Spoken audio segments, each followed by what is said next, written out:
Assalamualaikum guys, oke kembali lagi bersama Draft Movie Review. Piye kabar Re?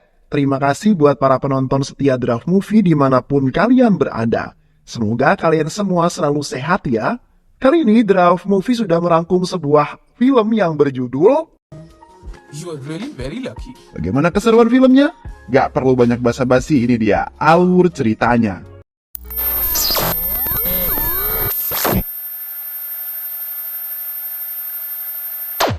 Kesepakatan terjadi, Vishpal akan pergi ke Kashmir. Di Kashmir, Pito yang telah menunggu kedatangan Vishpal, ia mengatakan jika yang ditunggu tidak akan datang. Tidak ada yang mau dipindahkan ke Kashmir. Namun semua di luar dugaan, Vishpal datang. Vishpal telah datang karena ia tidak tahu bagaimana kondisi di Kashmir. Yang ia bayangkan adalah tempat yang indah dan bersenang-senang. Di tengah-tengah perjalanan ternyata sedang terjadi baku tembak antar tentara India dan pemberontak Kashmir. Mereka terkejut dan ketakutan. Lalu seorang polisi menghampiri mereka lalu meminta mereka untuk pergi dari sana. Pagi hari Vishpal berjalan-jalan untuk melihat sekeliling dan ia ingin ke kamar kecil. Namun diurungkan karena melihat tempatnya tidak bersih. Ia kemudian membangun potabas dan meminta diantar ke tempat buang air yang lebih nyaman seperti hotel. Namun yang dilakukan Potabs adalah membawa Vishpal ke sungai. Mereka berjalan ke kota. Vishpal merasa lapar dan menghentikan Pito ketika ia melihat banyak tentara di sana dan semua toko tutup. Pito mengatakan kita ada di masa perang dan masih diperlakukan jam malam. Lalu bagaimana dengan makanan kita? Kita akan meminta makanan pada penduduk itu pun jika mereka berbaik hati. Vishpal mendatangi rumah dan mengatakan jika ia ingin meminta makan dan hanya diberi sebuah apel.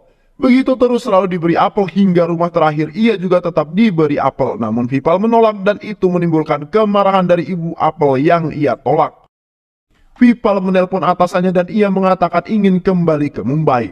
Atasannya berpura-pura tidak mendengar suara Vishpal karena sinyal yang jelek.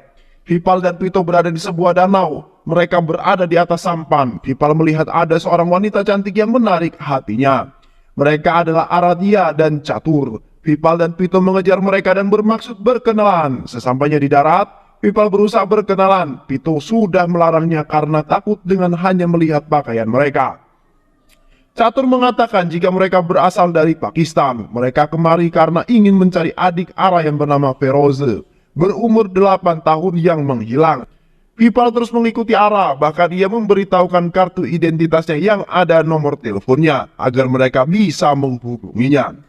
Agar tidak semakin diganggu, Catur mengambil kartu identitas Vishpal dan pergi meninggalkan Vishpal sendirian. Namun dihalangi oleh Vishpal. Ia mengajak Ara dan Catur untuk menginap di rumahnya. Ara dan Catur berdiskusi, menurut Catur lebih baik mereka menerima tawaran dari Vishpal. Tension मत ले, वो कल खुद यहाँ आएगा, तो देखना. Di rumah Vishpal, Vishpal datang dengan membawakan makanan untuk Ara, yaitu biryani daging sapi. Ara langsung merasa mual dan berlari keluar. Bagaimana ia bisa memakan daging sementara ia adalah seorang Brahmana, golongan agamawan Hindu. Catur beralasan jika Ara adalah vegetarian.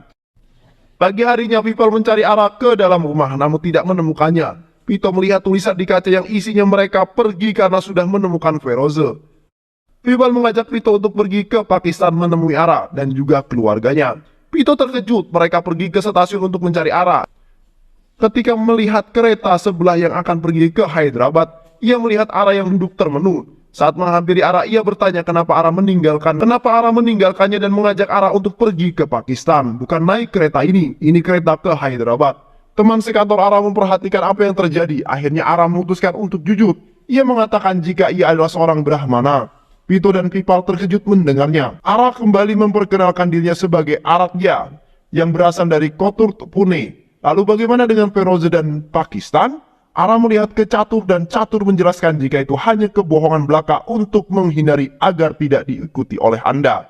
Vishpal duduk di depan Ara dan bertanya, apakah Ara mencintainya? Aku percaya dengan adanya Tuhan dan takdir. Melihat kegigihanmu dalam membantu mencari Feroze dan perlakuanmu selama kita bersama ini membuatku merasa tersentuh. Tanpa mengetahui siapa sebenarnya diriku, kamu tetap mencintaiku dan aku berusaha menyembunyikan perasaan ini padamu. Aku tak akan melepaskanmu, kata Vishpal. Di sini mereka baru mengetahui jika ayah mereka adalah dua orang yang saling bertolak belakang. Ayah Ara adalah seorang pemuka agama terkenal yaitu Sakram, dan ayah Vipal adalah seorang profesor ateis yang terkenal yaitu Lenin. Apakah menurutmu kita bisa bersama? Tanya Ara. Aku tidak akan menyerah begitu saja. Kita pasti bersama, kata Vipal.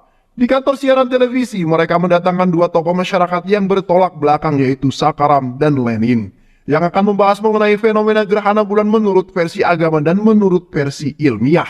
Pembawa acara memulai dari Sakram. Ia menanyakan sudut pandang agama Hindu mengenai gerhana bulan. Hal yang diungkapkan oleh Sakram tentu saja dibantah oleh Lenin yang lebih mengedepankan logika dan ilmu pengetahuan. Di kantor tempat Vipal bekerja, Vipal menghadap atasannya dan meminta untuk dipindahkan kembali ke Mumbai. Vipal sudah menceritakan alasan mengapa ia ingin kembali pindah ke Mumbai, karena ia sudah bertemu dengan gadis pujaan hatinya ketika berada di Kashmir. Di belakang rumah ibunya, Vipal sedang duduk menggunakan AirPod mendengarkan ceramah Sakram. Vipal melepaskan AirPod tersebut membuat kaget ibunya takut jika suaminya yang datang. Vipal menunjukkan foto Aranya kepada ibunya dan mengatakan jika Ara adalah putri Sakram dan mereka saling jatuh cinta. Ara adalah calon menantu ibu bantu kami, Bu, kata Vipal. Ibunya terpesona dengan kecantikan Ara dan mengatakan akan berbuat sebaik mungkin untuk menjadikan Ara sebagai menantunya. Vipal menelpon Ara untuk berbicara dengan ibunya. Ara diminta memanggilnya dengan sebutan ibu mertua. Saat ini nenek Ara mendengar Ara memanggil seseorang dengan sebutan ibu mertua saat ditanya, dan Ara menjelaskan jika ia jatuh cinta pada seorang pria yang ditemui di Kashmir, dan ia adalah anaknya Lenin. Neneknya Ara terkejut, berteriak dan ketakutan. Vipal mengatakan jika mereka akan pergi ke Pune. Ibunya takut jika ke Pune ayahnya tahu dan akan membunuh mereka. Di sebuah kuil, Sakram sedang memberikan ceramah. Dan disinilah mereka, Vipal dan ibunya menunggu di luar untuk bertemu dengan Sakram. Ibunya memberi salam dan mengatakan jika mereka berdua adalah orang yang religius, namun berbeda dengan suaminya yang ateis. Apakah Anda tidak marah dengan orang ateis, Sakram? Kenapa saya harus marah pada suamimu? Tanya Sakram. Vipal mengatakan jika ia adalah putra Lenin dan maukah Anda memberikan restu pernikahan antara saya dengan Aradhya? Kami saling mencintai. Awalnya Sakram masih belum menyadari, namun kemudian ia terkejut, bahkan kakak ipar Ara juga terkejut. Tidak mengatakan apa-apa, langsung pergi meninggalkan mereka. Di rumah Ara, ayahnya sangat marah mengatakan bagaimana bisa kamu jatuh cinta pada putra Lenin. Saya tidak tahu jika ia adalah putra Lenin, Ara berkata. Dia adalah orang berpendidikan yang bodoh. Ia membuat statement keagamaan dan membuat orang jadi jauh dengan Tuhan karena pemikiran-pemikirannya. Neneknya terus membujuk anaknya agar mau menerima Vipal dengan mengatakan, kamu sudah bertemu dengan ibu dan anaknya kan? Mereka kelihatan orang yang baik dan cinta. Bisa datang kapan saja dan pada siapa saja. Lihatlah Ara, mereka saling mencintai. Oke, mari kita bicara, kata Sakram. Di meja makan di rumah Lenin, Vipal juga membicarakan Ara dengan ayahnya. Vipal mengatakan jika Ara adalah orang yang modern, tidak seperti ayahnya. Setelah pertimbangan, akhirnya Lenin setuju untuk bertemu, namun tidak di rumah ini. Hari yang dinanti tiba, tempat yang tak terduga yang dipilih untuk bertemu adalah di kereta api. Dua keluarga duduk saling berhadapan. Dan Lenin mulai pembicaraan. Ia mengatakan jika putranya jatuh cinta dengan putrimu, dan jangan halangi mereka, itu intinya. Bisakah Anda memberikan alasan kenapa putriku cocok dengan keluarga Anda? Sakram berkata, keluarga kami tidak cerewet soal kasta, keyakinan, dan agama. Kami tidak melakukan ritual dan ketika memutuskan sesuatu kami tidak bergantung pada sesuatu. Aku tidak bisa berkata apa-apa, harus melihat horoskop terlebih dahulu untuk melihat kecocokan mereka. Saat ibunya akan mengeluarkan kertas dan dalam tas suaminya mengatakan, kami tidak percaya dengan horoskop. Horoskop, kami tidak percaya yang seperti itu. Setelah melihat tanggal lahir Vipal, Sakram mengatakan jika horoskop mereka bertolak belakang. Mereka akan bertengkar terus. Jika mereka menikah, ini akan membuat mereka sengsara dan kesedihan. Apakah ada obatnya, Guruji, kata ibunya Vipal. Ayah dan anak harus melakukan persembahan. Hal ini ditentang oleh Lenin. Bertepatan dengan kereta yang berhenti, mereka semua keluar dari kereta. Tak ada hasil yang diperoleh hari ini. Lihatlah kebodohan mereka, sekalipun mereka menyetujuinya. Maka aku tidak akan menyetujuinya. Ayah, aku tidak memerlukan persetujuan dari siapapun. Aku akan menikahinya besok, kata Vipal. Apa kau sudah mengambil keputusan, Ara? Lihat ayah, ayah bicara sebagai Sakram, ayahmu. Horoskop laki-laki itu sangat buruk dan minta ia untuk melakukan persembahan. Jika tidak, hidupmu akan penuh dengan penderitaan. Terdengar bunyi klakson mobil, ternyata Vipal datang ke rumah Ara.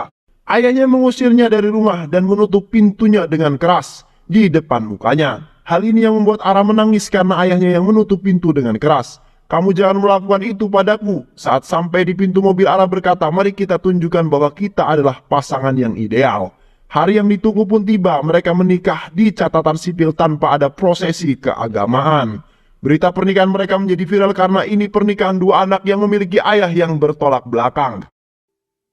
With love. Ara dan Vipal sekarang sedang dijamu di rumah atasan tempat ia bekerja yang bernama Zoya. Disinilah mereka di sebuah apartemen yang sederhana. Hanya ada mereka berdua, berbulan-bulan mereka menikah dan yang ditunggu akhirnya datang juga, yaitu seorang bayi.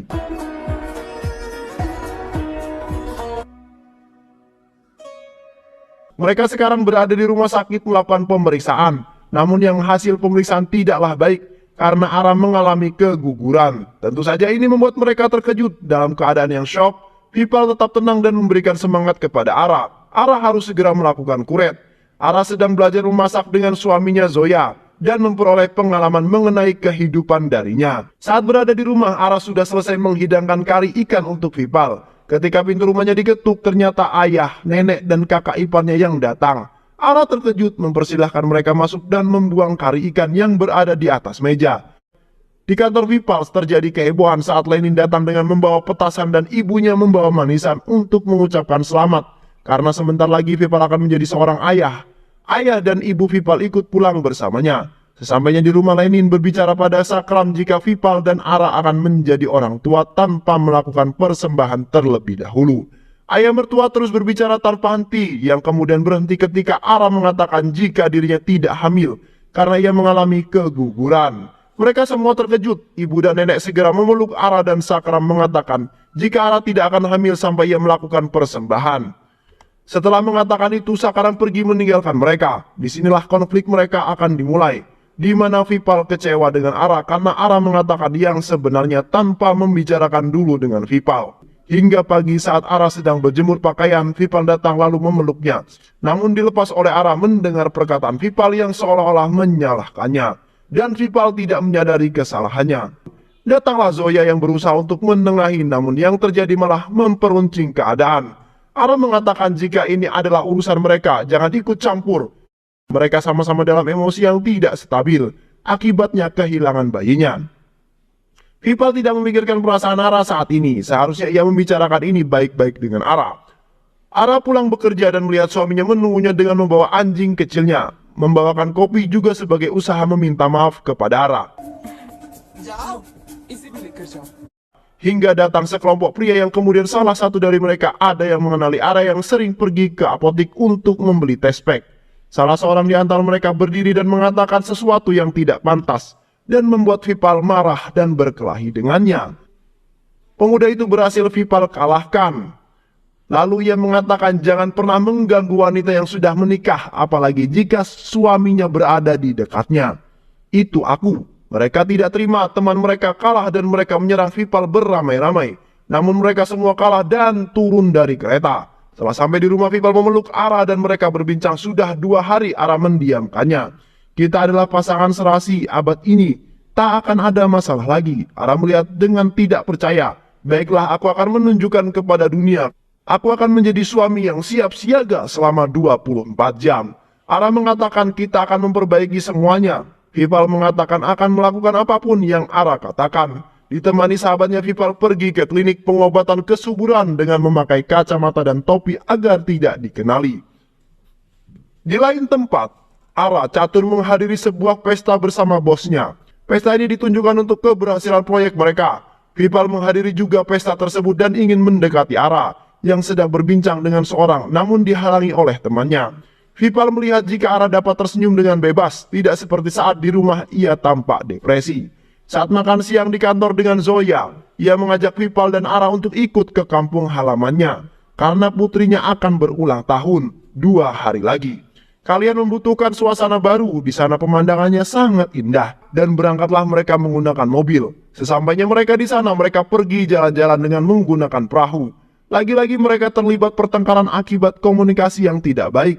Akibatnya mereka tidak mengungkapkan apa yang menjadi keinginan mereka. Akibat mereka yang selalu egois dan tidak saling memahami satu sama lain. Mereka sampai ke tempat Zoya dan suaminya. Pesta diadakan dengan meriah. Suatu hari yang tidak mereka ketahui tentang Zoya dan suaminya, ternyata mereka menyimpan luka akibat kehilangan anaknya. Namun mereka selalu berusaha untuk ceria. Zoya menceritakan apa yang terjadi. Kelahiran anaknya yang prematur, bagian organ tubuh yang belum sempurna dan tulangnya yang rapuh. Suaminya selalu menguatkannya menjadi penopang dikala ia lelah dan akan menyerah. Keesokan harinya ketika Vipal terbangun dari tidur, ia tidak menemukan Ara dan ia mencarinya keluar. Bertanya pada orang-orang, ia menemukan Ara berada di pelabuhan kecil sedang menunggu kapal yang akan membawanya kembali ke Mumbai. Ara, kamu mau pergi kemana? Pune, jawab Ara. Saya tidak mendapatkan apa yang saya mau, kata Ara. Kehidupan pernikahan tidak seperti yang Ara inginkan. Aku bahkan takut berbicara denganmu. Jika aku berbicara, kamu akan merasa marah. Ara meninggalkan Vipal. Untuk memperbaiki keadaan, Vipal pergi menemui Ara di rumah orang tuanya. Namun kedatangannya ditolak oleh kakak iparnya. Lenin mengatakan jika Vipal harus meninggalkan Ara. Vipal mengatakan jika ayah dan ibu sudah menikah lama, ibu tetap percaya dengan Tuhan. Lalu kenapa ayah tidak meninggalkan ibu? Lenin dibuat kesulitan untuk menjawab. Ia mengatakan jika ia mencintai ibu kalian, jika ayah bisa mencintai ibu selama 30 tahun, tidak bisakah aku mendampingi istriku duduk selama 3 jam dalam upacara persembahannya? Acaranya akan diadakan di Pune besok, dimulai dari saya dan akan diakhiri oleh Anda. Saat di kuil, ia diminta oleh kakak iparnya untuk berganti pakaian, dan saat ia melihat Ara, namun Ara tidak mau berbicara dengannya. Ketika ibunya memanggil lalu bertanya sudah berbicara dengan Ara, belum, jawab Vipal. Ara sama sekali tidak mau bicara. Ibunya mengatakan akan berbicara dengan ayahnya Ara, karena menunggu Lenin ia tak akan pernah datang, karena baginya kuil ini hanyalah sebuah batu. Tanpa mereka sadari, Lenin telah masuk ke dalam kuil. Ia datang demi anaknya. Beritahu ayah apa yang harus ayah lakukan, nak. Mereka melakukan prosesi ritual hingga saat akan memasukkan persembahan ke dalam api. Turunlah hujan pada saat itu. Lenin dan Vipal yang tidak beranjak dari tengah-tengah tempat upacara. Sakaram mengatakan kepada menantunya untuk memanggil mereka berteduh. Lenin berlari mendekat ke arah Sakaram. Mereka berbicara. Lenin mengatakan tidak apa-apa, dialah yang penting. Anaknya bahagia, itu yang terpenting. Mengikuti seberapapun banyaknya ritual yang akan dijalankan. Sakaram mengatakan aku tidak melihat siapa yang menang dan kalah. Sejak kedatangan putramu ke rumahku dan kesediaannya melaksanakan persembahan ini, saya tidak merasa menang. Saya melihat kesungguhan dan cinta yang besar untuk putriku. Bahkan ketika kau membungkuk melakukan ritual ini, saya tidak merasa menang. Justru saya merasa betapa besar rasa cintamu untuk putramu. Berdebat mengenai kepercayaan dan ilmu pengetahuan tidak akan pernah habis dan akan menghilangkan sisi kemanusiaan. Bahkan Tuhan pun mendukung mereka dengan menurunkan hujan. Tuhan yang akan menyelamatkan mereka. Anda dapat membawa putri saya setelah hujan ini berhenti. Mereka sama-sama menangkupkan tangan. Mereka mengalah untuk kebahagiaan anak mereka. Ara dan Vipal saling berbicara. Vipal mengatakan akan melakukan apapun untuk Ara. Tetaplah bersama denganku. Saya akan memastikan tidak akan ada pertengkaran lagi, kata Vipal. Pertengkaran akan selalu ada, kata Ara. Namun jika kita tetap bisa bersatu, maka kita akan dikatakan kuat. Mungkin ini terdengar menjengkelkan bagimu, tapi bagiku ini adalah cinta. Kami adalah wanita. Ada hal-hal yang tidak bisa kami katakan pada ayah, suami kami, dan hanya bisa kami katakan pada Tuhan. Saya tidak butuh ritual ini, Vipal. Yang saya butuhkan adalah kamu. Entah kita akan punya anak atau tidak, menua bersama atau tidak, kita akan tetap bersama. Mari kita buktikan pada dunia jika kita adalah pasangan yang abadi. Dan film pun selesai. Banyak pelajaran hidup yang kita dapat dari film ini ya teman-teman. Semoga teman-teman semua terhibur setelah menyimak alur cerita film ini. Terima kasih sudah menyimak video-video LK21 Revive. Semoga sahabat semua terhibur dan sampai bertemu lagi di video-video berikutnya. Wassalamualaikum warahmatullahi wabarakatuh.